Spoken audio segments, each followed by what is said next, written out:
Magandang gabi mga lods. Magluluto tayo ngayon mga lods.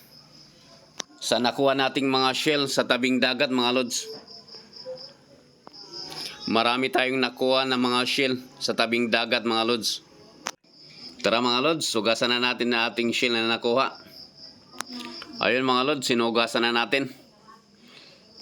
Hugasan natin ng maayos mga lods kasi mabuhangin ito. Ayun.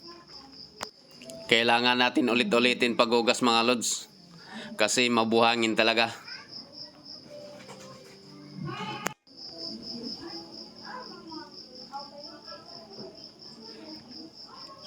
Kahit 3 beses mga lods hugasan kung kinakailangan. Ayun mga lods, tapos na tayo maghugas. Lagyan na natin ng konting tubig bago takpan at isa lang ito. Ayun, isalang na natin mga lods. Hintayin na lang natin maluto. 10 minutes lang mga lods, luto na yan. Ayun, luto na mga lods. Ayun, luto na.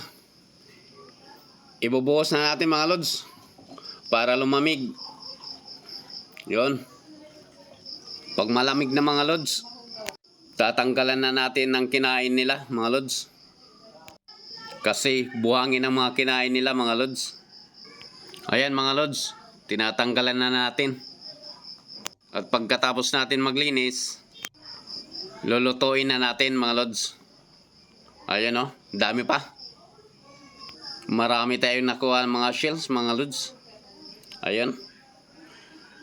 Tinatanggalan pa natin ng kinain nila. Pagkatapos nito mga lods, lalagyan natin ng crispy fry. Masarap yan mga lods. Kung mayroon dyan sa inyo mga lods, subukan nyong gumawa nito. Masarap yan. Katapos nito, pagkuha ng kinain nila, lalagyan na natin ng crispy fry mga lods. Ayun o, dami pa. Ayun, nakuha natin.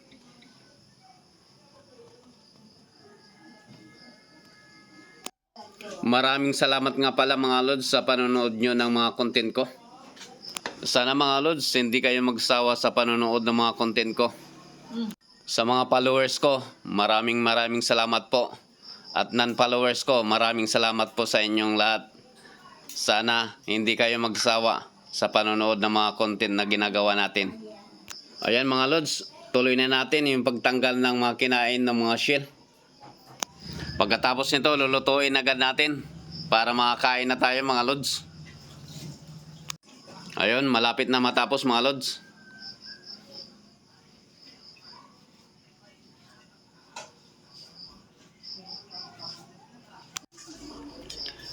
Lagyan na natin mga lods ng crispy fry.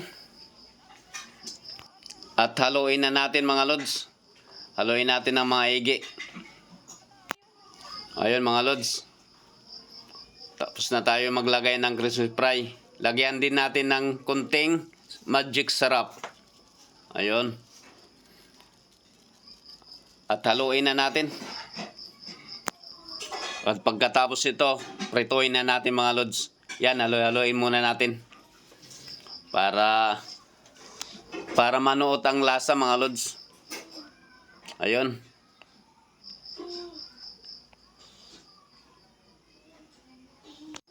At magpainit na rin tayo ng mantika sa kawali mga lods. Ayun. Lagyan na natin ng mantika mga lods. Ayun, lagyan na natin. Kailangan mga lods, mainit ng mantika bago ilagay natin ang lulutuin natin para hindi dumikit. Ayun, mainit-init na. Lagay na natin. Sarap yan mamaya mga lods. Ayun. Dagdagan pa natin. I-try nyo mga lods para matikman nyo. Madali lang mga lods magluto nito. Yun, dagdagan pa natin mga lods.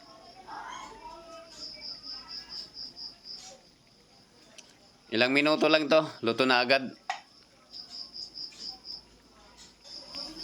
Pag nag-brown na ang kulay mga lods, luto na yan.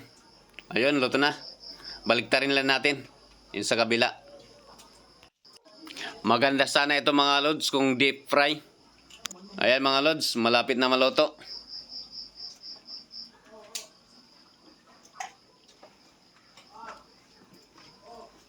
Mukhang masarap mga lods.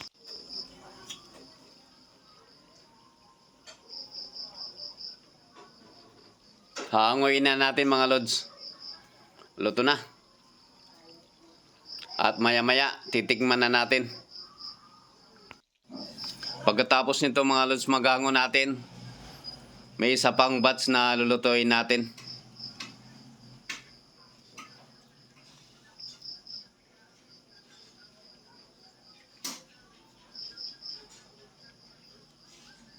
Ayun, matatapos na mga lods.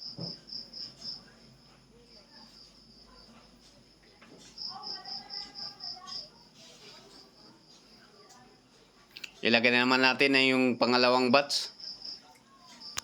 Ubusin na natin. Nagugutom na ako. Ayun, ubos na mga lods. Para matikman na mga lods, baliktarin na natin. Ayan, malapit na maluto mga lods. Luto na. Hanguin na natin. At matikman na.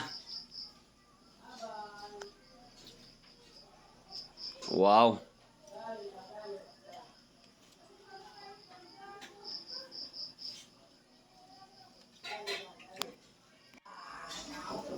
Ayun. At tikman na mga lods. Wow. Pwede. Sarap mga lods. Salamat. Thank you.